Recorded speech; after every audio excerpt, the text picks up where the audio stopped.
আল্লাহর সঙ্গে সম্পর্ক বজায় রাখতে হবে। এই সম্পর্ক কখনো নষ্ট করা যাবে না। ছেলের সম্পর্ক মাইনাস হবে একদিন, মেয়ের সম্পর্ক মাইনাস হবে একদিন, বউ একদিন মাইনাস হয়ে যাবে, বন্ধু মাইনাস হয়ে যাবে। গত কয়েক মাস আগে আমার এক বন্ধু ছিল, একসঙ্গে আলিম পাস করেছি, বের হয় না বলতেছে, সেটা চলে গেছে কোথায়, দুনিয়াতে নাই। আমি আর ওই কথা শোনার পরে এটাকে মানাতে পারছিলাম না। হারে, বন্ধুটার সঙ্গে প্রায় প্রায় কথা হতো, সে মরে গেল, আমার বয়সী মানুষ, আজকে নাই, দুনিয়া থেকে বিদায় নিয়েছে। বউটা পর হয়ে গেছে, সন্তান পর হয়ে গেছে। আপনি আপনি আজকে মরে যান, বউটা পর হয়ে যাবে, সন্তানটা পর হয়ে যাবে। আপনার বউ যদি কম বয়সী হয়, শ্বশুর বাড়ির লোকজন আপনার বউটাকে নিয়ে গিয়ে অন্যত্র বিয়ে দিয়ে দেবে, অন্যের সংসারে চলে যাবে, নতুন স্বামী পাবে, আনন্দ করবে। ওই বউটাই পরের দিন ফোন দিয়ে তার আব্বা আম্মাকে বলবে, বাবা তোমরা সিদ্ধান্ত ভালোই নিয়েছো, আগের স্বামীর চাইতে এই স্বামী আমার আরো ভালো। এটাই দুনিয়ার নিয়ম। সারা জীবন কষ্ট করে ব্যবসা বাণিজ্য করে কামাই করে শেষ হয়ে গেল, দুনিয়া থেকে বিদায় নিলাম, সন্তান সম্পদ দখল করে ফেলবে। আপনি শিক্ষা প্রতিষ্ঠান গড়েছেন, ওই শিক্ষা প্রতিষ্ঠানের সকল কাজকর্ম আপনি সম্পন্ন করেছেন, দুনিয়া থেকে বিদায় নিলেন, আরেকজন দায়িত্ব পেয়ে গেল। এটাই দুনিয়ার নিয়ম। কেউ আপনাকে শেল্টার দেবে না, দুনিয়া আপনাকে ঘাড় ধাক্কা দিয়ে বের করে দেবে। শেল্টার পাওয়ার জায়গা, শেল্টার পাওয়ার জায়গা, স্থান পাওয়ার জায়গা শুধু একটাই, তিনি হচ্ছেন আমার কে। আসসালামু আলাইকুম ওয়া রাহমাতুল্লাহি ওয়া বারাকাতুহু।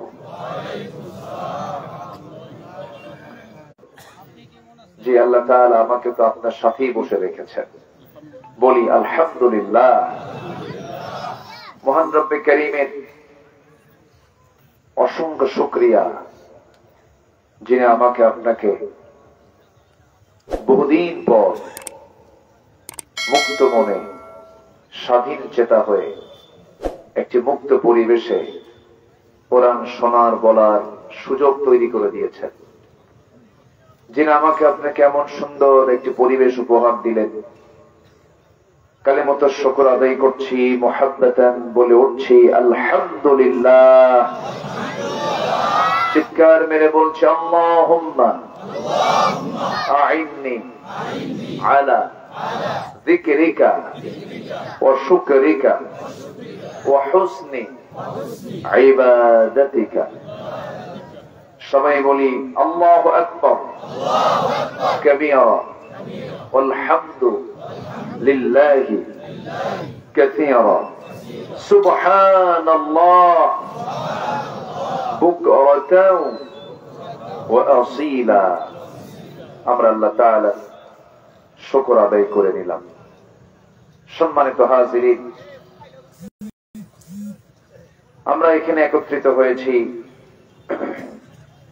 কোন ব্যক্তির মস্তিষ্ক প্রসূত কোন কথা, মন গড়া কোন কথা এখানে শোনার জন্য মূলত বসি নাই। এসেছি আমরা সেই কালামের কথা শুনতে, যে কালাম কারো কালাম নয়। কালামটা কার? কথাগুলো কার? আল্লাহ। সেই মহান রবের কথার সমষ্টি হলো আল কুরআন আল মাজিদ। সেই কালামে হাকিম থেকে আমি কিছু কথা বলতে চাচ্ছি। এলেম কালাম তো তেমন কিছু নাই, ডাকে মানুষ আসে। ছোটবেলায় বাবার সঙ্গে হাটে যেতাম, তো হাটে ওই আগে যে মাপতো, কোন জিনিস মাপলে আগে বাটখারা দিয়ে মাপতো, দাড়ি পাল্লা দিয়ে মাপতো। এখন তো ডিজিটালে মাপে, তো বাটখারা গুলো পাশে সুন্দর করে সাজানো থাকতো। সবচেয়ে বেশি ওজন যেটা 5 কেজি, সেটা থাকতো সবার নিচে। এরপরে উপরে থাকতো হলো 200, ধরেন 2 কেজি, এর উপরে একটা 1000 গ্রাম, তার উপরে একটা 500 গ্রাম, তার উপরে 200 গ্রাম, তার উপরে 100 গ্রাম, তার উপরে 50 গ্রাম, এর উপরে হলো 25 গ্রাম, এর উপরে 10 গ্রাম। আমি হলাম সেই 10 গ্রাম। মানে বিষয়টা হলো মানুষ উপরে রাখে, কিন্তু এলেম খালাম তো তেমন কিছু নাই। আসি কিছু কথা বলার জন্য। তবে আমার তো কোনো কথা নয়, যা কথা বলার চেষ্টা করি আল্লাহর কালাম থেকে কিছু কথা বলতে চাই। আল্লাহ যেন আমার মুখ থেকে সেই কথাগুলি বের করে দেন যে কথাগুলো মুসলিম উম্মার জন্য এই মুহূর্তে খুবই প্রয়োজন। জোরে বলি আল্লাহুম্মা আমিন। আমি এমন একটা জেলায় এসেছি যে জেলার কোনো দুর্নাম নাই, খালি সুনাম আর সুনাম। তার নাম সুনামগঞ্জ। ঠিক আছে না? কোনো দুর্নাম নাই বলেই তো সুনাম। যাই হোক, আমিও যেন সুনামের সাথে এখান থেকে যেতে পারি। দোয়া করবেন নাকি? জোরে বলি ইনশাআল্লাহ। খুব সুন্দর একটি নাম এই জেলার। হ্যাঁ, কত নাম আছে। লক্ষ্মীপুর জেলা আছে না, ময়মনসিংহ নাম আছে না, নারায়ণগঞ্জ আছে না, আছে। কিন্তু নামটা কত সুন্দর, সুনাম, কোন দুর্নাম নাই।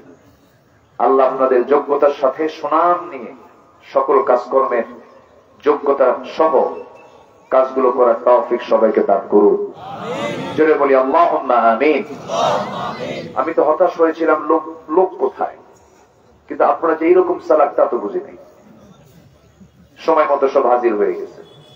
বলি আলহামদুলিল্লাহ। কথা তো এতদিন আমাদের বলতে দেয়নি, 16 বছর কথা বলতে দেয়নি। কথা ছাড়িও নাই, কথা বলেছি। কিন্তু মঞ্চ ওঠার আগেই নেতারা মঞ্চে বসে থাকতো, বক্তা বসতো, দুই পাশে কিরামন কাতিবিন সেট হয়ে যেত। এরকম করে তারা চালিয়েছিল। ওরা মাহফিল, মঞ্চ দখল, মসজিদ কমিটি দখল, মাদ্রাসা কমিটি দখল, এমন কোন জায়গা নাই যেখানে তারা জুলুম অত্যাচার বাদ রেখেছিল। আমরা একটি সংকট থেকে আমরা মুক্ত হতে পেরেছি। তবে বিজয় কিন্তু এখনো আসেনি। মদের বোতল কিন্তু এখনো পাওয়া যায়, জেনারেল লাইসেন্স কিন্তু এখনো আছে, সুদের মহড়া কিন্তু এখনো আছে। হ্যাঁ, কোন অশ্লীলপূর্ণ সিনেমা এগুলো কিন্তু আমার দেশে এখনো নির্মিত হচ্ছে। আমাদের বহু কাজ সামনে পড়ে আছে, তবে স্বস্তির নিঃশ্বাস ফেলতে পারছি। তবে আমরা বসে থাকবো না। আমার বিশ্বাস টুডে এন্ড টুমরো বাংলার জমিন আল্লাহর দিন কায়েম হবে। জোরে বলি ইনশাআল্লাহ। আরো জোরে বলি ইনশাআল্লাহ। সম্মানিত ভাইরা, আসুন মূল আলোচনার দিকে আস্তে আস্তে চলে যাই। আমি যেখান থেকে কথা বলতে চাচ্ছি সেই সূরাটার নাম হলো সূরাতুর রাআদ। রাআদ মানে হলো বজ্রপাত। মেঘের ঘর্ষণে যে বিজলি চমকায় না, এলাকায় এটাকে কি বলে? ঠাটা। কি কয়? ঠাটা। ঠাটা। আচ্ছা আচ্ছা, বজ্রপাত। আবার কিছু কিছু এলাকায় বাস পড়া বলে, বাস পড়ে, বিজলি বিজলি, এরকম বিভিন্ন শব্দ আমার দেশে আছে। এখানে এলাকায় বলে ঠাডা। ঠাডা পড়ে, এটাই হচ্ছে রাআদ, বজ্রপাত। আল্লাহ রাব্বুল আলামিন এই সূরার নামকরণ আর রাআদ দিয়ে তিনি এটার নামকরণ করেছেন। সম্মানিত ভাইয়েরা, এবং যে মেঘের ঘর্ষণে বজ্রপাত হয়, এই মেঘগুলোর কি ওজন নাই? আমি জানতাম না আগে, 2 বছর আগে জানতাম না। মানে জাস্ট এটা আমার মাথায় ছিল না। আমি কাতার থেকে আসতেছিলাম, বিমানে চড়ে আছি, 36,000 ফিট উপর দিয়ে বিমান যাচ্ছিল। তো মেঘগুলোর নিচে দেখা যাচ্ছে বিশাল মাইল টু মাইল মেঘের বিশাল স্তূপ। ভাবলাম এগুলোর কি ওজন আছে নাকি, জানতাম না। পরে সার্চ দিয়ে দেখি কিউমুলাস নামে কিছু মেঘমালা আছে যাদের ওজন লক্ষ লক্ষ টন পর্যন্ত আছে। এই বিশাল ওজনওয়ালা মেঘগুলো মাথার উপরে ঝুলায় রেখেছেন তিনি আমার কে? কোনদিন পড়লে কি মানুষ বিল্ডিং বানাতো? লাভ কি? ওই পাড়া বিল্ডিং এর উপরে পড়ছিল, আমার বিল্ডিং করে লাভ করবো না। মানুষ ইমারত তৈরি করতো না। আল্লাহ রাব্বুল আলামিন 1500 বছর আগে এই মেঘমালার যে ওজন আছে তাও সুন্দর করে জানিয়ে দিলেন। আমি পরে রিসার্চ করলাম, সূরা রা'দ বজ্রপাত 12 নম্বর আয়াত আল্লাহ রাব্বুল আলামিন বলেন, হুয়াল্লাযী ইউরীকুমুল বারকা খাওফান ওয়া তামআন ওয়া ইউনশিস সাহাবাত সিকাল। জোরে বলুন আল্লাহু আকবার। খাওফ পানিগুলো হলো মিঠা না লবণ? লবণ। সমুদ্রের পানিগুলো কি? লবণ। পানির উৎস কোথায়? সমুদ্র। তো এই পানিগুলোকে আল্লাহ রাব্বুল আলামিন আবার আকাশে চক্র আকারে ওয়াটার ফালাউলা তাশকুরুন قل أرأيتم إن أصبح ماؤكم غورا فمن এই জমিন থেকে তোলেন, বাষ্পীয় আকারে তোলে, মেঘ আকারে আল্লাহ রাব্বুল আলামিন বায়ু প্রবাহ সৃষ্টি করে। মহান রাব্বুল আলামিন যেখানে যা প্রয়োজন সুন্দর করে তার সেচ পদ্ধতিতে পানি নাজিল করে দেন। জোরে বলি সুবহানাল্লাহ। এই পৃথিবীতে দু শ্রেণীর মানুষ, একটা হচ্ছে বিবেকবান, আরেকটা হচ্ছে বিবেকহীন। বলুন তো, বিবেকবান মানুষ বেশি না বিবেকহীন মানুষ বেশি? বলেন বলেন, বিবেকবান বেশি না বিবেকহীন বেশি? বিবেকহীন লোকটাই বেশি। আচ্ছা, আরেকটা প্রশ্ন করি, আমার দেশে মানুষ বেশি না চোর বেশি? বলেছে আসতে বলবেন না, জোরে বলুন ঠিক কিনা? গুলি করে হত্যা করেছে। জীবনের কোন মূল্য ছিল না, এমন কোন দল নাই। শুধু একটা গ্রুপ আছে, তার নাম আলেম উলামা। আলেম উলামা চুপ থাকে নাই, কথা বলেছেন তারা। শেষ পর্যন্ত আমাদের পাখিটাকে ফাঁসি না দিতে পারলেও তারা পরিকল্পিত সাজানো নাটক তৈরি করে চিকিৎসার নাম করে পয়জনিং করে তাকে শহীদ করেছে। এই তাফসীর মাহফিলের প্ল্যাটফর্ম থেকে তার নামে অন্তত এটা দোয়া না করলে কৃপণতা হয়ে যায়।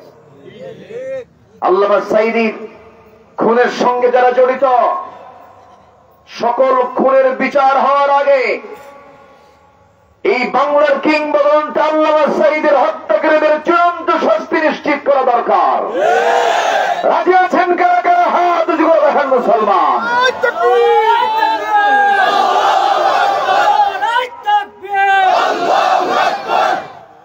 আল্লাহ কবুল করুন, আল্লাহ কবুল করুন, আল্লাহ কবুল করুন।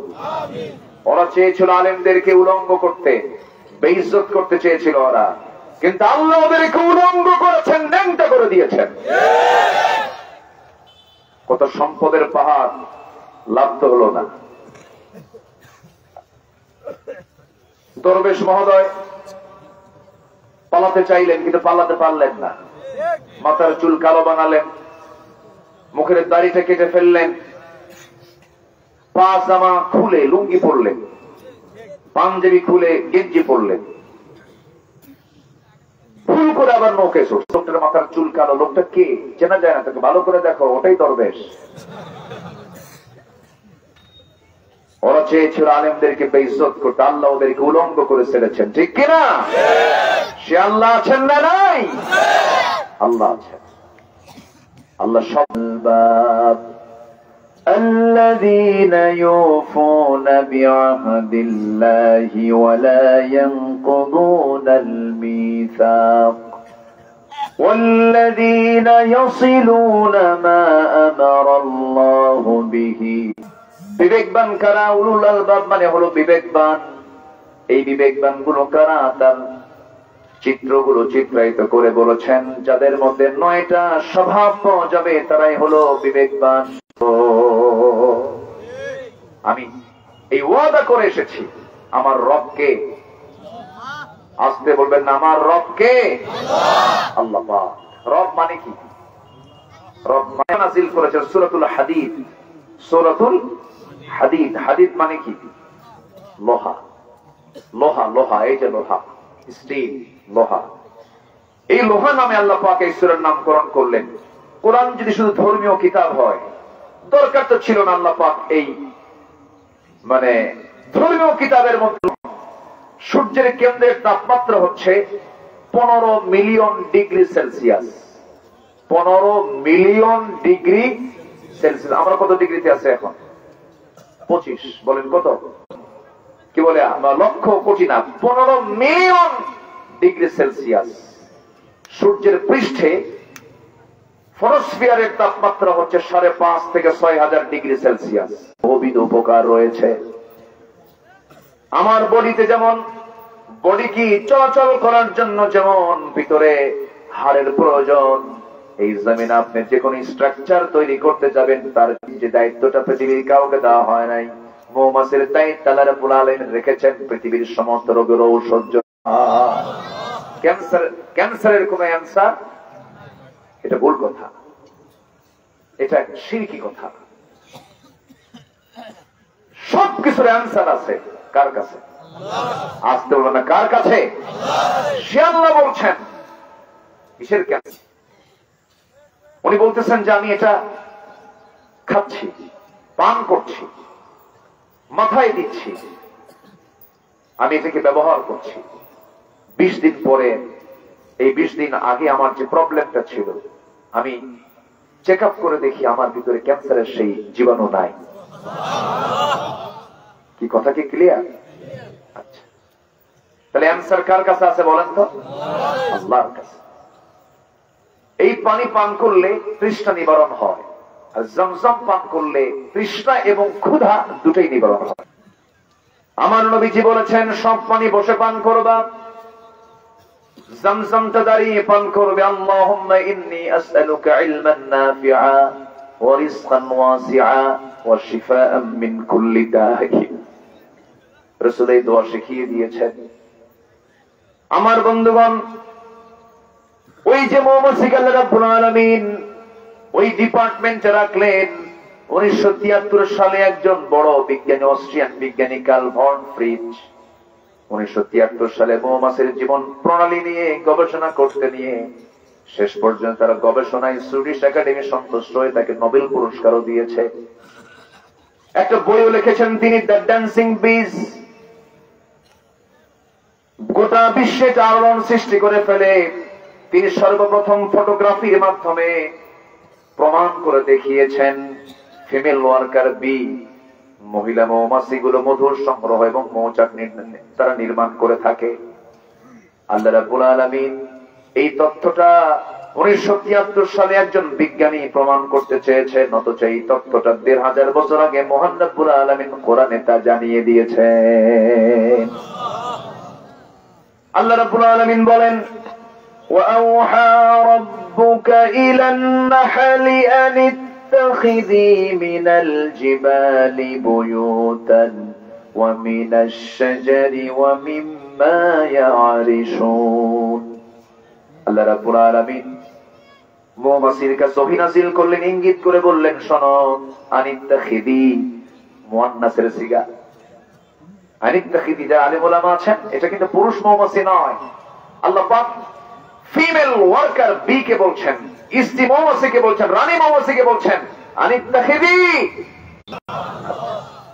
নাম্বার 2 হলো, ওই বিজ্ঞানী প্রমাণ করতে চেয়েছেন যখন একটা কর্মী মৌমাছি নতুন কোন ফুলের বাগান বা উদ্যান খুঁজে পায়, সঙ্গে সঙ্গে অন্যান্য মৌমাছিদের সঠিক পথের দিক নির্দেশনা দিয়ে দেয়। কার্ল ভন ফ্রিজ এটাকে নাম দিয়েছেন ওয়াগাল ড্যান্স, যা বিশ্বব্যাপী সাড়া ফেলে। অথচ এই তথ্য কোরআনে কারীমের কাছে অত্যন্ত পুরাতন, 13,000 বছর আগে আল্লাহ রাব্বুল আলামিন তা জানায়া দিয়েছেন। আল্লাহ বলেন, সুম্মা কুলি মিন কুল্লি সামা। 1 পাউন্ড মধু বানাতে 550 মৌমাছিকে প্রায় 20 লাখ ফুলে ভ্রমণ করতে হয়, লাখ কিলোমিটার পথ পাড়ি দিতে হয়, যা দিয়ে গোটা পৃথিবী 3 বার ঘোরা সম্ভব। এখন বলেন মধুর দাম কত? বলেন, কেউ কি টাকা দিয়ে কিনতে পারবেন? পারবেন টাকা দিয়ে কিনতে? এটা সঠিক মূল্য দিতে পারবেন? এই মধু তৈরি করতে আল্লাহ পাক এই বাহিনীকে রেখে দিয়ে কত পরিমাণ পরিশ্রম করায়া এই মধু বানায়া বলছেন এটা পান কর, ফিহি শিফাউল লিন-নাস, মরা ছাড়া সব রোগের ওষুধের মধ্যে আছে। আর সেই মধুর মধ্যে যারা কি ভেজাল দেয় তাদের কি একবার ফাঁসি দরকার না বারবার ফাঁসি দরকার? কি কথা কি বুঝতেছেন আপনারা? কথা বুঝতেছেন? আমার এই পুলিশ মৌমাছি গুলো পায়ের মধ্যে যদি কোনো ময়লা দেখে, কোনো কথা নাই, একজোটবদ্ধ হয়ে 10-12 জন মিলে ওই একটাকে কামড় মেরে মেলে ফেলে দিয়ে বলে, আল্লাহ পাক ওহী দিয়েছেন এই যার ময়লা মধু যদি ভিতরে ঢুকে পড়ে মধুর কার্যকারিতা নষ্ট হয়ে যাবে, ফিহি শিফাউল লিন্নাস, থাকবে না, তোকে মেরে ফেলার হুকুম আমার আল্লাহ আমাদেরকে দিয়েছেন। যেরকম সুবহানে দরকার হলো মিনিমাম 35 ডিগ্রি সেলসিয়াস তাপমাত্রা প্রয়োজন। যদি হঠাৎ করে 35 ডিগ্রির জায়গায় যদি 30 ডিগ্রি হয়ে যায়, কমে যদি যায়, মধুগুলো নষ্ট হয়ে যাবে। সেই জন্য করে কি ওই ভিতরে থাকে মৌচাকের মধুগুলো, মৌমাছিগুলো। আমার বন্ধুগণ, আমার আল্লাহ আমার রোগ দিয়েছেন, রোগের কেন ওষুধ দিবেন না? ওষুধ দিয়েছেন তিনি, আমরা নষ্ট করে ফেলেছি। অশিক্ষিত শ্রমিকরা শ্রম দিতে দিতে জীবন শেষ হয়ে গেছে, দেশকে আগায় দিয়েছেন। কৃষকরা, গার্মেন্টস এর শ্রমিকরা বলে আমরা দেশকে ভালোবাসি, ওরা বলে আমরা দেশকে ভালোবাসি। শেষ পর্যন্ত ওদের সবকিছু ধরে ফেলেছে জনগণ। এমন দৌড় মারছে, দৌড় মারে নাই, বিমানটা তো চলা হয় নাই, ভাঙ্গা হেলিকপ্টারে সইরা দিল্লি চলে গেছে। কি হেলিকপ্টার? ভাঙ্গা হেলিকপ্টারে কিছু সুটকেস তুলে নিয়ে ঘুমাচ্ছি। 250 পুলিশ আমার গোটা বাড়ি ঘেরাও করছে। বিশাল বড় সন্ত্রাসী তো, ঘেরাও করছে। ঘেরাও করে বলে, হুজুর চলেন। কোথায়? থানায় চলেন। এত লোক কেন? আপনি এত লোক পাঠিয়েছেন কেন? এত লোক আসছেন কেন? চলেন থানায় যাবো আমি, কোনো সমস্যা নেই। তো আমাকে ধরে নিয়ে চলে গেল। আমি গেলাম, ওসি সাহেবের রুমে চুপ করে বসে আছে। ওসি সাহেব কিছুক্ষণ পর আসলেন, এসে বললেন, হুজুর চাকরি বাঁচান তো ফরজ। আমি বললাম ইমান বাঁচান তো নফল। ইমান বিক্রি করে কি কোনো কিছু করা যাবে? মামলাতে ছিল, আরো কিছু মামলা যোগ করলো, থানায় চালান দিল, চলে গেলাম। সাদা চামড়া গুলো কুচকে গেছে। আমাদের দেখেই খুব খুশি হয়ে লম্বা একটা সালাম দিল। সালাম দিয়ে বলে, হুজুর আপনি জেলখানায়? খুব খুশি হলাম। তো বললাম, জেলখানায় ঢুকলে কেউ খুশি হয়? আপনি খুশি কেন বাবা? বলতেছে যে ওয়াজ শুনতে যাই, বহু দূর থেকে ওয়াজ শুনি, কাছে যাওয়ার এত চেষ্টা করি পাই না। এত সুন্দর করে আপনি একদম আপোষে আমার সামনে হাজির হলেন, তোমার মারবো এক জায়গায় আর পড়বে আমার মাথায়। আমি নাকি এটার আশা? এগুলোই করেছ ওরা। আমাদের কথাগুলো এখন শোনা দরকার। আসতে কন কেন? শোনা দরকার আছে না নয়? আল্লামা সাইদিকে রিমান্ডে নিয়ে হিন্দু পুলিশ দিয়া তার গায়ে মুখে থাপ্পড় হয়েছে, অমানবিক নির্যাতন গুলো করা হয়েছে। সম্মানিত ভাইয়েরা, সম্মানিত বন্ধুগণ, আমরা সব দেখা শেষ করেছি, দেখতে চাই না। সব দেখা শেষ। কেউ 25 বছর, কেউ 16 বছর, কেউ 9 বছর, কেয়ারটেকার গভর্নমেন্টে কয়েক বছর, সব দেখা শেষ। আগামীর দেশ আমরা দেখতে চাই কোরআনের দেশ, ইসলামের দেশ। রাজি আছেন কারা কারা? হাত উঁচু করে দেখান মুসলমান।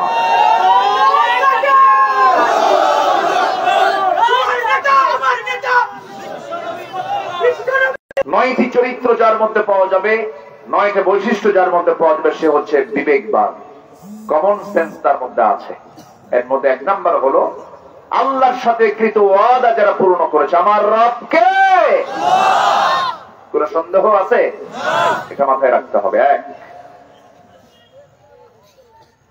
নাম্বার 2 হলো আল্লাহ রাব্বুল আলামিন বলেন, ولا ينقضون الميثاق والذين يصلون ما أمر الله به أن يوصل। নাম্বার 2 হলো যারা সকল প্রকার ওয়াদা করতে নিয়ে ওয়াদা কখনো ভঙ্গ করবে না। ওয়াদা যারা ভঙ্গ করে না তারা হচ্ছে উলুল আলবাব। আমার দেশে ওয়াদা রক্ষাকারী লোক বেশি না ওয়াদা ভঙ্গকারী লোক বেশি? বলেন। যে টাকা খরচ দেয় সে বিপদে, যে টাকা খরচ দেয় না সে বিপদে। নিরাপদ কে? নিরাপদ কে? যে নেয় সে নিরাপদ, আর যে দেয় বিপদ। তাহলে এখন কি দিবেন না? দিবেন কেমন? তাহলে যেই সমাজে ওয়াদা ঠিক থাকবে না সেই সমাজকে সেবা করার কোন সুযোগ আছে? কেন সেবা করবেন? খরচ দেওয়া দানের চাইতে বেশি সওয়াব। দান করলে যে সব তার চাইতে ডাবল ডাবল সওয়াব হলো খরচ দেওয়া, কারজে হাসানা দেওয়া। অথচ আপনি দিবেন কেমনে? খরচ দিলে বিপদ। যতটুকু বন্ধুত্ব ছিল, আত্মীয়তা ছিল, তা শেষ। আমি কি ভুল বলছি ভাই? ভুল বলছি? যারা এগুলো ভঙ্গ করে তারা কি বিবেকবান না বিবেকহীন? ওর মধ্যে কোন বিবেকই নাই। বিপদে পড়ে আসছিল, ভাই আমার ছেলেটার বড় সমস্যা, অপারেশন লাগবে, ইমার্জেন্সি, 2 লাখ টাকা দরকার। তুমি আত্মীয়, তুমি আমার অমক, ভাই দাও, আমি অমক দিন তোমাকে ধান বেচে হোক অথবা লোন করে হোক, যে কোনো উপায়ে হোক আমি তোমাকে দেব। নির্দিষ্ট দিন আসে, সে আর ফোন দেয় না। যে টাকা পায় সেই বলে, ভাই কি হলো, একটু ওয়েট করেন। 2 মাস পরে, ভাই কি হলো, আর একটু ওয়েট করেন। 3 মাস পরে আবার বলে, ভাই কি হলো, আমার কি মান সম্মান নাই? কি কথা কি বুঝতেছেন আপনারা? আমি বাস্তব বলছি, আমি নিজের অভিজ্ঞতাও বলছি। সবারই তো একই অবস্থা। ভাতের পাতিলে চাপ দিলে টের পাওয়া যায়, একটা চাপলেই মানে টের পাওয়া যায় যে পুরা ভাতের কি খবর। জাতির দশা দেখি, লেনদেন নাই তো। ইদা উদিআতিল আমানা মাতা সাআ ইয়া রাসূলুল্লাহ, কিয়ামত কখন হবে? রাসূল বললেন, যখন অঙ্গীকার যখন ভঙ্গ হয়ে যাবে।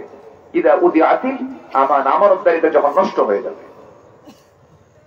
যখন কইছে আমার লজ্জা নাই, আমার কি মান সম্মান নাই, রাগের ঠেলায় যে টাকা পায় সে বলে, আল্লাহ তুমি সাক্ষী থাকো, জীবনে ওর কাছ থেকে টাকা চাবো না, যা তোর থেকে এই দুনিয়ার টাকাই নেবো না, হাসরে তুলে নেব। জবাবে ও কয়, লম্বা ডেট পাইলাম। কথা কি বুঝতেছেন? তাহলে এখন বলেন, বিবেকবান না বিবেকহীন? বিবেকহীন। আল্লাহ কি সুন্দর করে কথাগুলো বলছেন। আল্লাহু আকবার। আমরা তো এগুলো নেই না। আপনি কি জানেন কি পরিমাণ অপরাধ হতে পারে ওয়াদা ভঙ্গ? কথা বললে যে এরকম করে মিথ্যা কথা বলে। দল হলো নন ইসলামিক পার্টি, একটা অন ইসলামিক দলের নেতৃত্বে এই কথা কি মানানসই? বলেন তো। দল ইসলামী দল না, বলতেছে যে মদিনার সনদে দেশ চালাবো।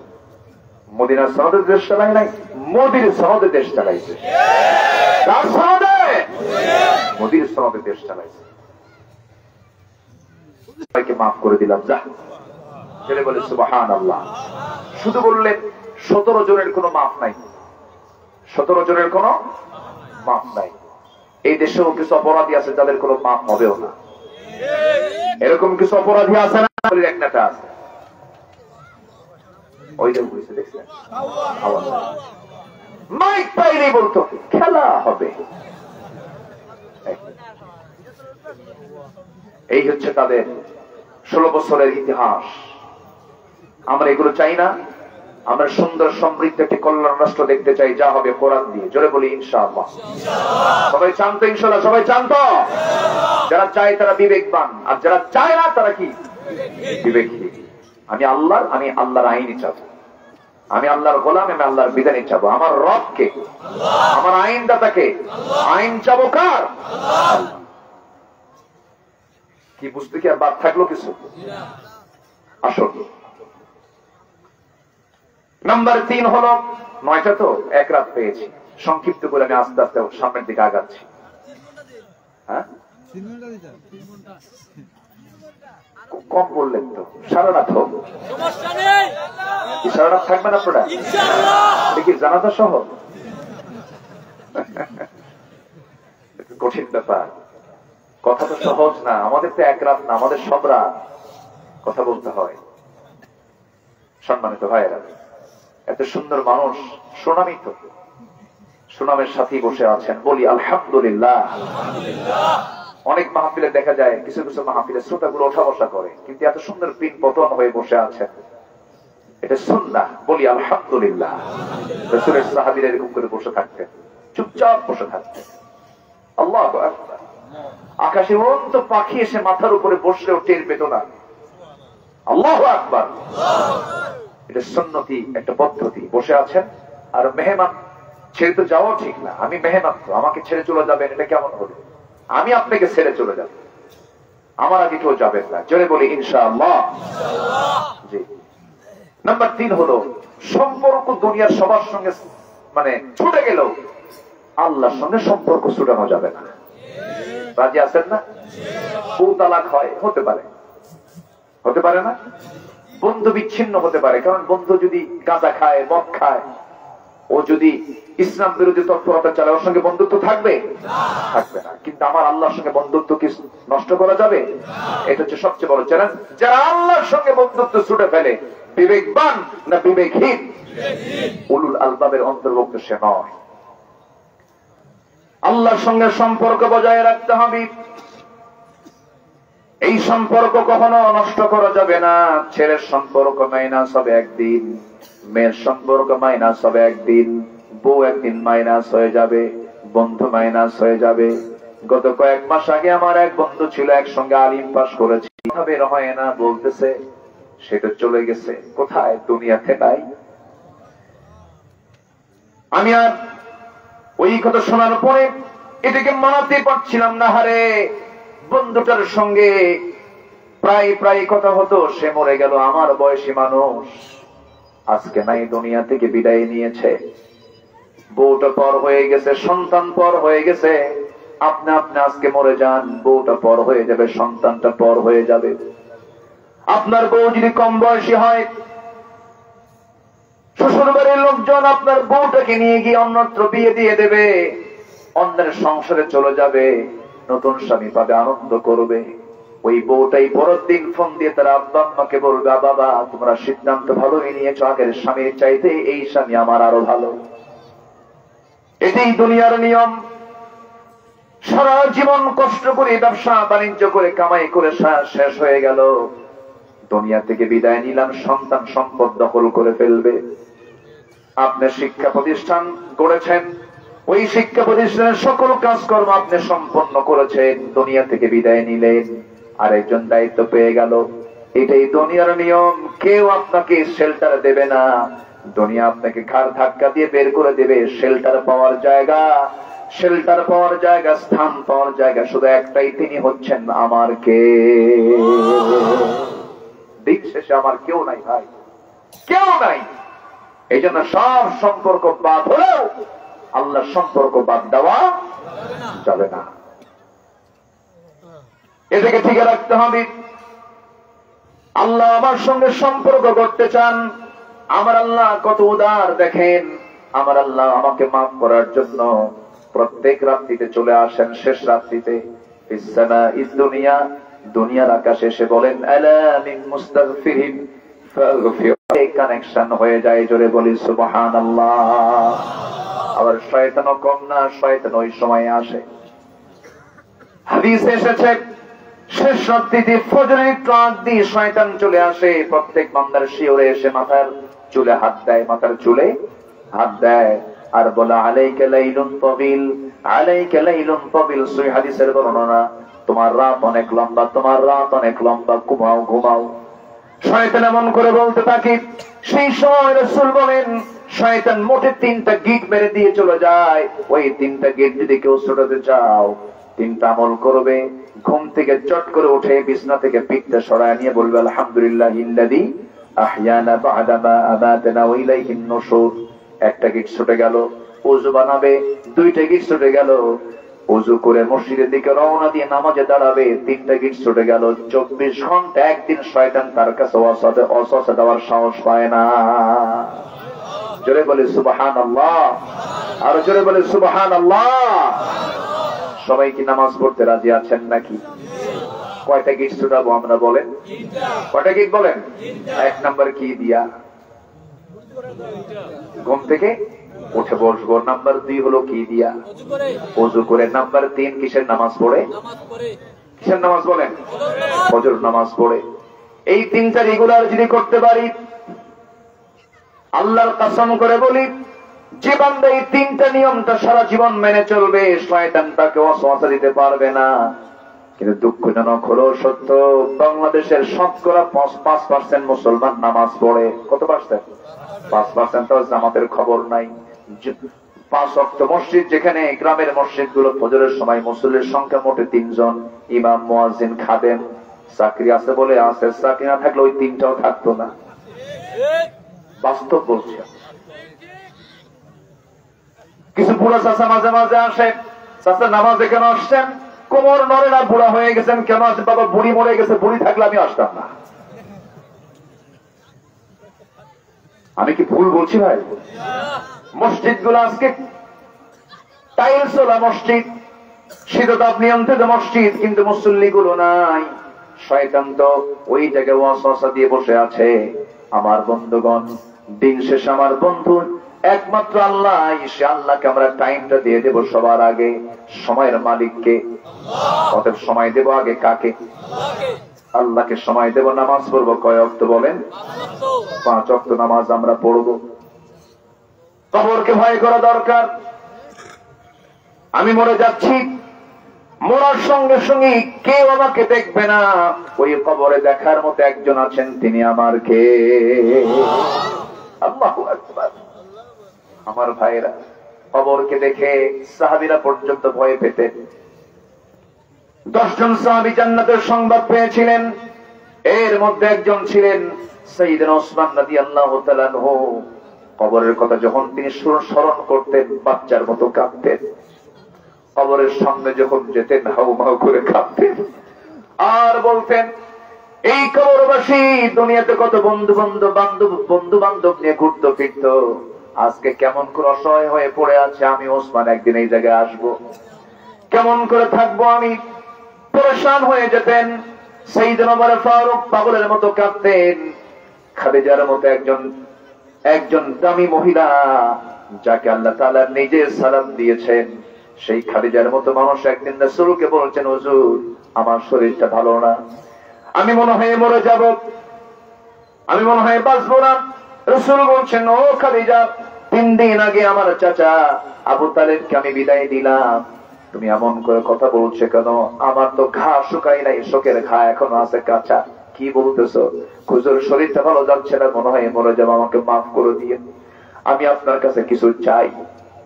রাসূল বলেন, তুমি তো আমার কাছে কোনোদিন কিছু চাও না, আজকে যা চাইবা তাই দেব। তিনি বলছেন, আমি দুনিয়ার কিছু চাই না, আমি যখন মরে যাব আমার লাশটা নিয়ে আপনি কবরে শোয়া দিবে, 3টা প্রশ্নের জবাব আপনি আমার হইয়া দিয়ে দিবে। রাসূল বলছেন, কেন? খাদিজা বলছেন, আমার মন বলছে কবরে 3টা প্রশ্নের জবাব দেওয়ার মতো যোগ্যতা আমার নাই। কি করে তারা অস্থির ছিলেন, কবরের চিন্তা করেছেন। সেই কবরে আমাকে আপনাকে যেতে হবে ভাই। এখানে যারা বসে আছি, অনেকের বাপ চলে গেছে, ভাই চলে গেছে, বোন চলে গেছে, আত্মীয় স্বজন চলে গেছে, আমিও চলে যাব। এই চিন্তাটা মাথায় নিয়ে আমরা চলবো। মান আকিয়াসুন নাস ওয়া আহজামুন নাস ইয়া রাসূলুল্লাহ, সবচেয়ে চালাক লোকটা কি? রাসূল বললেন, সবচেয়ে চালাক লোকটা সেই, ক্বালা আকসারুকুম যিকরুল মাউত ওয়া আকসারুহুম ইসতিআদাদা উলাইকাল আকিয়াস যাহাবু বিশরাফিদ দুনিয়া ওয়া কারামাতিল আখিরা। সেই লোকটাই সবচেয়ে বেশি চালাক, যে মৃত্যুর কথা বারবার স্মরণ করে। জোরে বলি সুবহানাল্লাহ। যে কোনো মুহূর্তে আমরা চলে যাচ্ছি, ফিরে যাব কার কাছে? আল্লাহর কাছে। আল্লাহ আমাকে বারবার প্রশ্ন করছেন, আমার কাছে তুমি আসবে বান্দা, আমি তোমাকে নসিহত করি, ইত্তাকুল্লাহা ওয়াল তানজুর নাফসুম মা কদ্দামাত লিগাদিন ওয়াত্তাকুল্লাহ ইন্নাল্লাহা খাবীরুম বিমা তা'মালুন। জোরে বলুন আল্লাহু আকবার। লক্ষ্য করে দেখো আগামীকালের জন্য তুমি কি পাঠাচ্ছ। আল্লাহকে ভয় করো। তুমি যা কিছু করছো সব খবর কিন্তু আমার আল্লাহ রাখেন। এই জন্য আমার বন্ধুগণ, সবার আগে সম্পর্ক আমরা গড়ব কার সাথে? আসতে বলবেন না, কার সাথে?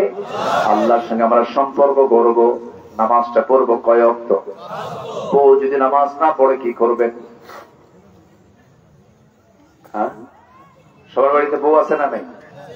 এই বউ আছে না? আস্তে আস্তে কয় বউ নাই মনে হয়, আছে না নাই? আছে তো। বউ যার নাই, বউ যার নাই তাদের মনে হয় একটু মন খারাপ নাকি? হুজুর আপনি বললেন কেমনে, কই নাই তো। দোয়া করি আল্লাহ তোমাদের বউ জুটায় দিন। নিজেদের খুঁজতে যাইও না, ছাত্র জীবনে নিজে খোঁজা যাবে নাকি? বিয়ের সময় যখন হবে পরিবারকে জানাবে, বলবে পিছনের দরজা দিয়ে না সামনের দরজা দিয়ে যাবা। ওলা মুত্তাখিদি আখদান ওলা মুত্তাখিদাতি আখদান, এগুলো করবা না, গোপন গোপন কিছু করবা না। Messenger, imo, Line, Viber, WhatsApp, imo এগুলো করবা না। দেখেন না কিছু কিছু যুবক আছে গার্লস স্কুলের সামনে যে ইতিমের মতো বসে থাকে, মানে মাও নাই বাপও নাই, মেয়েটা বের হয় পিছে পিছে যায় ইতিমের মতো। মেয়েটাকে বলে একটাবার আমার দিকে তাকাও না, আমি তোমাকে কি মহব্বত করি, 3 রাত হলো ঘুম নাই আমার, এ আছে না নাই? এগুলো লস প্রজেক্ট, চুরি ফিতে কিনা দেওয়ার দরকার নাই, এগুলো লস। ফুচকা খাওয়াইও না, এগুলো কইও না, সময় নষ্ট, জীবন নষ্ট। একটা নারীর পিছনে যাচ্ছ, তোমার ক্যারিয়ার গঠন হবে না। ক্যারিয়ার গঠন হলে তুমি নারী পাবে। নারীর পিছনে যাচ্ছ, তোমার শিক্ষা জীবন ব্যাহত হবে। ক্যারিয়ার গঠন করবে, তুমি নারী পাবে। তাহলে ক্যারিয়ার গঠন করলে শিক্ষা পাবে, তুমি নারীকে পাবে। তুমি শিক্ষা অর্জন করো, ক্যারিয়ার গঠন করো, যোগ্য হও, সবকিছুই পাবে। আবার শেষে নারীকেও পাবে। তাও বৈধ না অবৈধ? বৈধ। অবৈধ কোনো পন্থা অবলম্বন করা যাবে না। এগুলো কি কথা বলার দরকার বাবা? এই যে যুবকরা, এগুলো কি কথা বলার দরকার আছে কিনা? আচ্ছা, এগুলো করবা না, এগুলো করা যাবে না। শুধু তুমি দুটো জিনিস থেকে বাঁচবে যুবকরা। নাম্বার 1, অবাধ যৌনাচার থেকে নিজেকে কন্ট্রোল করবে। নাম্বার 2, সকল প্রকার মাদক থেকে, নেশা থেকে নিজেকে গুটিয়ে রাখবে। এই 2 নেশা জীবনকে শেষ করে দেয়। দুঃখজনক হলো সত্য, যুব মন্ত্রণালয় ছিল, পরিকল্পনা মন্ত্রণালয় ছিল, এরপরেও এই দেশে এখন বর্তমান বাংলাদেশে মাদকাসক্ত মাদক সেবীর সংখ্যা হলো 50 লাখ। নাউজুবিল্লাহ বলবেন না? 50 লক্ষ। চিন্তা করুন, এই 50 লক্ষ মাদকাসক্ত যারা আছে, দেশ একটা মহামারীর দিকে চলে গেছে। এগুলো বন্ধ করবেন কেমনে? এগুলো তো অ্যাভেলেবেল করে দিয়েছিল। সম্মানিত ভাইয়েরা, সম্মানিত যুব সমাজ, আমি আপনাদেরকে বলতে চাই, সবকিছু ছেড়ে দিয়ে আল্লাহর সঙ্গে সম্পর্ক গড়ি আমরা। আমাকে দেওয়ার মতো একজন দিবেন, তিনি আমার কে? আল্লাহ পাক। নাম্বার 4 হলো আল্লাহ রাব্বুল আলামিন বলেন, মা আমারা আল্লাহু বিহি আন ইউসালা ওয়া ইয়াখশাউনা রাব্বাহুম ওয়া ইয়াখাফুনা সুআল হিসাব। জোরে বলুন আল্লাহু আকবার। এই লোকটা যায় কেন? এই যে কিছুই কয় না, বোকা বোকা, ঠিক আছে না? বৌকা, ঠিক আছে না? এরকম বলে তো। ওজন আমার জানা আছে, মানে বৌকা, খাউকা, কৌকা, মানে একই ওজন তো। আইরাম, যাইরাম, খাইরাম, মানে কিছু ওজন থাকে না, সব ভাষার একটা ওজন থাকে। তাই সে ওজনেই বলতেছে, এখন ভুল হোক আর সঠিক হোক। যে একটু বসুন না, একটা লোক ওঠেন না, এটা রেকর্ড থাক, বলি আলহামদুলিল্লাহ। নাম্বার 4 হচ্ছে আল্লাহর ভয়। কার ভয় বলেন তো? আল্লাহর ভয় থাকতে হবে। সাইয়েদনা ওমর ফারুক রাদিয়াল্লাহু তাআলা আনহু রাতের বেলা একা একা ঘুরতেছেন, একা একা, কেউ নাই, সামনেও কেউ নাই, পিছনেও কেউ নাই। তাদের প্রটোকল লাগতো না, কারণ তাদের মধ্যে কোনো ভুল, তারা জনগণের সঙ্গে প্রতারণা করেছেন এমন কোন রেকর্ড নাই। তারা মনে করতেন আমার কোনো শত্রু নাই, আমি কোনো ক্ষতি করিও নাই, একা একা চলতেন, একা একা ঘুরতেছেন। হঠাৎ করে এক বাড়ির সামনে গিয়ে তিনি দাঁড়ালেন। সেই বাড়িটার ভিতরে মা আর মেয়ে গল্প করছে, মা আর মেয়ে গল্প করছে। মা মেয়েকে বলছে, মা শোনো, আজকে সন্ধ্যাবেলায় যে দুধ দহন করেছি, সেই দুধ দহন করা দুধ দিয়ে আগামীকালকে যে টাকাটা পাবো, আমাদের সংসারের খরচ কাবার হবে না, এই জন্য দুধের ভিতরে কিছু পানি মিশায় দাও, দুধের পরিমাণ বেশি হলেই সব খাবার আমরা করতে পারবো। মেয়েটা বলছে মা আমি এই কাজ করতে পারবো না, কারণ এটা গুনার কাজ। মা বলতেছে আমার মেয়ে তুমি কি ভয় পাচ্ছ? এই জনপদের যে খলিফা ওমরে ফারুক এই জায়গায় নাই, তার লোক এই জায়গায় নাই, ঘরের মধ্যে লুকায় লুকায় পানি দিবা, কেউ দেখবে না, তাড়াতাড়ি পানি দাও। মেয়েটা বলছে মা এই কাজ আমার দ্বারা হবে না, কারণ অন্ধকারে আর আলোতে বান্দা যেটাই করুক না কেন সবচেয়ে বড় রাজ সাক্ষী হচ্ছেন আল্লাহ রাব্বুল আলামিন। আল্লাহ পাক আমার আমল নামে গুনাহ লিখবেন, এত বড় অপরাধ এত বড় ভুল কাজ আমি করতে পারবো না মা। এই কথাগুলো শুনলেন সাইয়েদনা ওমর ফারুক কেঁদে ফেললেন, বাড়িতে চলে গেলেন, বউকে ডাক দিয়ে বললেন আমার স্ত্রী আমার ছেলে বউ পেয়ে গেছি। সুবহানাল্লাহ বলবেন না? খলিফা ওমর কি সাধারণ মানুষ না রাষ্ট্রপতি? খলিফা। আর ওই বাড়িটা কি বলেন তো? গোয়াল। এই তো ফাইন কথা বলেছেন। সাধারণ পরিবার কি বেচে? কি বেচে বলেন? দুধ বেচে খায়। পরের দিন পাঠায় দিলেন, বউকে বলেন যাও ছেলে বউ দেখে আসো, ওই মেয়েটাই হবে আমার ছেলের বউ। আল্লাহু আকবার বলেন। আর এখন কত কি লাগে? ছেলেকে বিয়ে করাবে, মেয়ের কত কি লাগে, মেয়েকে বিয়ে করাবে, ছেলের কত কি লাগে। ছেলে কি পাস? মাস্টার্স। আর কি আছে? ক্যামফিল সহ পিএইচডি। আর কি আছে? ক্যাশ কত? 50 লাখ। বিদেশে কি কোনো কোথাও কিছু আছে কি? বিদেশেও ব্যবসা আছে, মঙ্গল গ্রহে অফিস আছে। মঙ্গল গ্রহে কি আছে? অফিস আছে। কত কি লাগে। আর সাইয়েদনা ওমর ফারুকের কি লাগলো? আল্লাহর ভয়। কি লাগলো? কি লাগলো? কি লাগলো? কি দরকার হলো? আল্লাহর ভয়। ওয়ায়াখশাউনা রাব্বাহুম, আল্লাহর ভয় যার মধ্যে থাকবে সে হচ্ছে বিবেকবান। বলি আলহামদুলিল্লাহ, উলুল আলবাব। সাইয়েদনা ওমর ফারুক রাদিয়াল্লাহু তাআলা আনহু রাষ্ট্র থেকে মধু পেয়েছেন, এক বোতল মধু নিয়ে বাড়িতে এসে বউটাকে বললেন বউ আমার এই বোতলের মধুটাকে 5 ভাগ করবে, সমান 5 ভাগ করে 1 ভাগ আমাদের জন্য রেখে দিয়ে বাকি 4 ভাগ প্রতিবেশীর হাতে হাতে দিয়ে দিবা, কম বেশি যেন না হয়। কথা শেষ না হতেই আবার পরক্ষণেই বললেন বউ আমার মন খারাপ করো না, এই মধুবাগের দায়িত্ব আমি তোমারে দেব না। বলেন এই আচরণটা করলে কি স্ত্রীকে সন্তুষ্ট হতে পারে? আস্তে আস্তে করে। আপনাদের বউ মনে হয় রাবিয়া বসিফে, ভাবসাব এরকমই মনে হচ্ছে। ক্যাসার লাগবে না? ক্যাসার লাগবে না? শুধু যদি বলেন যে এটা তোমার মাপতে দেবো না, আমার যদি বিশ্বাসই করো না, যাও। কি ঠিক কিনা? একটা বড় কিছু হয়ে যায়। সাইয়েদনা ওমর ফারুক নিলেন, একটু মন খারাপ করলেন, কিন্তু কিচ্ছু বললেন না। চলে গেলেন প্রতিবেশীর কাছে গিয়ে বললেন এ আমার প্রতিবেশী, এই যে 1 বোতল মধু আছে 5 ভাগ করবে, 1 ভাগ আমাকে দাও, বাকি 4 ভাগ তোমরা 4 ঘর বুঝে নাও।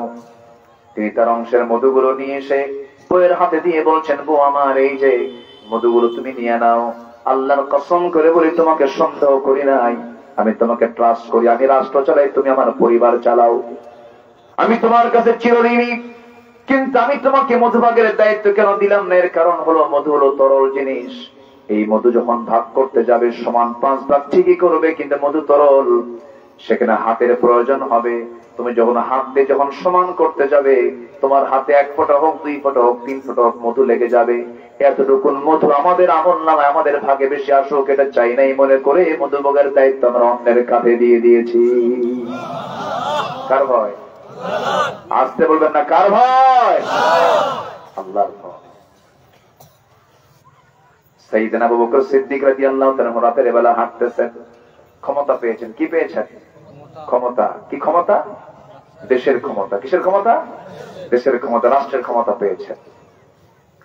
রাতের বেলা হাঁটতেছেন একা একা, সামনে ওমর ফারুক দেখে বলছেন আমিরুল মুমিনিন এই পাথরের উপরে খালি পায়ে হাঁটতেছেন, চামড়া ফেটে রক্ত বের হয়ে যাবে, এমনটা করছেন কেন? তিনি বলছেন খালি পায়ে হাঁটতেছে কারণ হলো জুতা পায়ে হাঁটলে পরে জুতার সাথে পাথরের একটা আঘাত লাগবে, আওয়াজ হবে। আমার জনগণের যদি ঘুমের ব্যাঘাত হয় কিয়ামতের দিন কি জবাব দেব? সে আল্লাহর ভয়ে আমি খালি পায়ে হাঁটি। আর নেতা আসিতেছেন ঢাকা থেকে সুনামগঞ্জ, 3 ঘন্টা রাস্তা বন্ধ, ট্রাফিক সব বন্ধ, নেতা আসবে। ওই সমস্ত নেতার নেতৃত্ব আমরা মানতে চাই না। আসতে কেন কেন ওগুলো বাদ, কি ঠিক আছে না?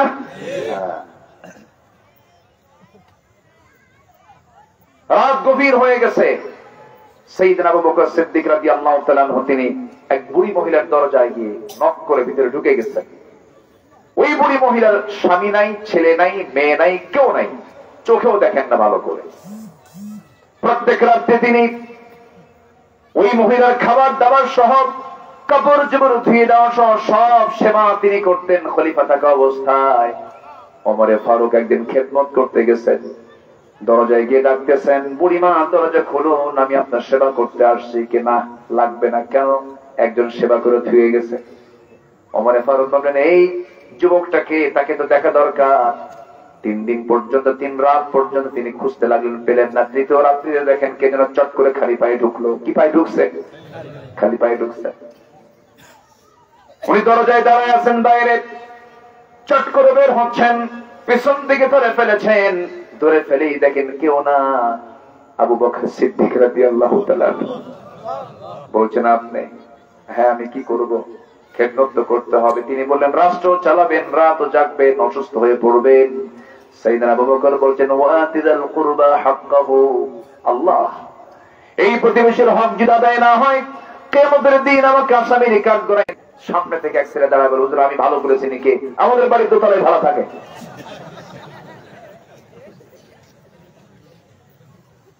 দ্বিতীয় খলিফা ওমর রাদিয়াল্লাহু তাআলা তিনি কি করেন? খেলাফতের দায়িত্ব পেয়েই চলে গেছেন ওই মহিলার ঘরে, বৃদ্ধার ঘরে গেছেন।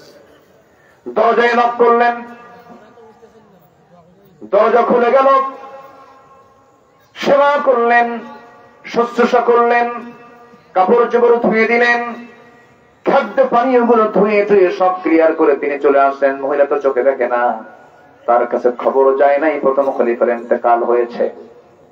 সেবা করে বাইরে বের হয়েছেন, তিনি খেতে বসেছেন। প্রথমে খেজুর খাওয়া শুরু করেছেন।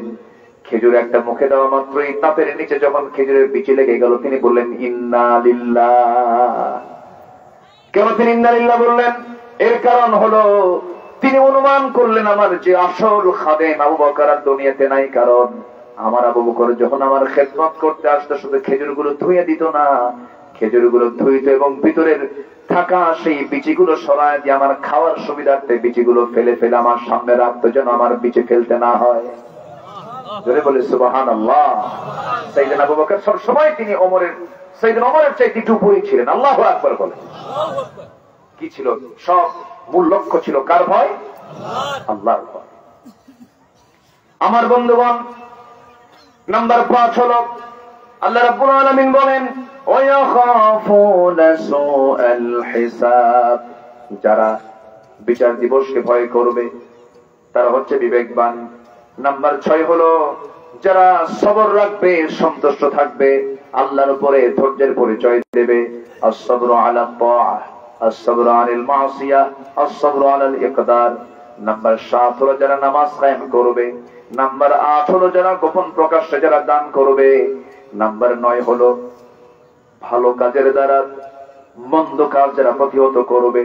এই 9টা কাজ যারা করবে তাদের জন্য অসামান্য প্রাপ্তি হলো সে তো জান্নাতে যাবে। তার যদি পরহেজগার, যদি বাপ মা হয়, আত্মীয় স্বজন হয়, তাদেরকে সহ জান্নাতে নিয়ে চলে যাবে। আল্লাহ বলছেন কি সুন্দর করে, জান্নাতু عدن يدخلونها ومن صلح من آبائهم وأزواجهم وذرياتهم والملائكة يدخلون عليهم من كل باب سلام عليكم بما صبرتم فنعم عقبى الدار।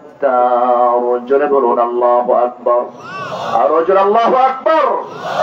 আল্লাহ রাব্বুল আলামিন এই 9টি স্বভাব আমাদের মধ্যে উপস্থিত করে আমাদের জীবনে বাস্তবায়ন করে উলুল আলবাবদের অন্তর্ভুক্ত আমাদেরকে করে দিন। জোরে বলি আল্লাহুম্মা আমিন। আমি আপনাদের বিরক্তির উদ্রেক হতে চাই না। গ্রামের মানুষ অনেক সুখী, গ্রামের মানুষ অনেক সুস্থ। কারণ জানেন, এর এক নম্বর কারণ গ্রামের মানুষগুলো ঘুমায় দেরিতে না তাড়াতাড়ি। তাড়াতাড়ি। সুস্থতার সবচেয়ে বড় দিক হচ্ছে সময় মতো ঘুমিয়ে পড়া। আমরা চেষ্টা করছি, এবার তো পেরেড ময়দানের যে মাহফিলটা ছিল, সব দিন আমি একদিন ছিলাম। আল্লাহর মেহেরবানি 18 বছর বন্ধ ছিল, এবার চালু হয়েছে, আলহামদুলিল্লাহ বলে 9:30টায় মাহফিল শেষ।